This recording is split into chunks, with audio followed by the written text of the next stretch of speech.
തലോരിൽ mobile ഷോപ്പിന്റെ shutter തകർത്ത് 25 ലക്ഷം രൂപയുടെ മൊബൈൽ ഫോണുകളും അനുബന്ധ സാമഗ്രികളും മോഷ്ടിച്ച കേസിൽ ഒരാൾ കൂടി അറസ്റ്റിൽ. അവണൂരിൽ താമസിക്കുന്ന പാവറട്ടി അക്കര വീട്ടിൽ 21 വയസ്സുള്ള ആൽബിനെയാണ് പുതുക്കാട് പോലീസ് അറസ്റ്റ് ചെയ്തത്. മാർച്ച് 31 വെളുപ്പിന് 3 തലോർ സംസ്ഥാന പാതയോരത്തെ അഫാത്ത് മൊബൈൽ ഷോപ്പിലായിരുന്നു മോഷണം. കടയുടമ തലോർ പുളിയനത്ത് പറമ്പിൽ ഏണസ്റ്റിന്റെ പരാതിയിലായിരുന്നു അന്വേഷണം. ഷട്ടറിന്റെ താഴ് ഗ്യാസ് കട്ടർ ഉപയോഗിച്ച് അറത്തുമാറ്റിയാണ് മോഷ്ടാക്കൾ അകത്തു കയറിയത്. വിവിധ കമ്പനികളുടെ മൊബൈൽ ഫോണുകളും അനുബന്ധ സാമഗ്രികളും 50,000 രൂപയുമാണ് മോഷണം പോയത്. കടയ്ക്കകത്ത് കയറിയ 2 പേർ ഫോണുകൾ ചാക്കുകളിലാക്കി കാറിൽ രക്ഷപ്പെടുന്ന ദൃശ്യങ്ങൾ തൊട്ടടുത്ത സ്ഥാപനത്തിന്റെ നിരീക്ഷണ ക്യാമറയിൽ പതിഞ്ഞിരുന്നു.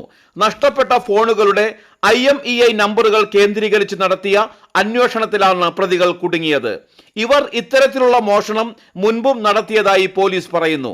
സംഭവത്തിൽ അന്നമനട കല്ലൂർ സ്വദേശികളായ സെയ്ദ് മൊഹസീൻ, സഹോദരൻ മൊഹത്ത് അസീം, എറണാകുളം പാറക്കടവ് പാലത്തിങ്കൽ അബ്ദുൾ റഫീഖ് എന്നിവർ നേരത്തെ അറസ്റ്റിലായിരുന്നു.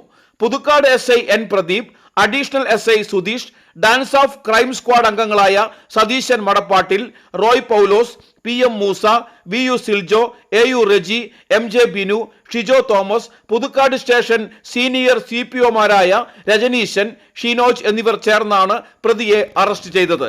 കോടതിയിൽ ഹാജരാക്കിയ പ്രതിയെ റിമാൻഡ് ചെയ്തു.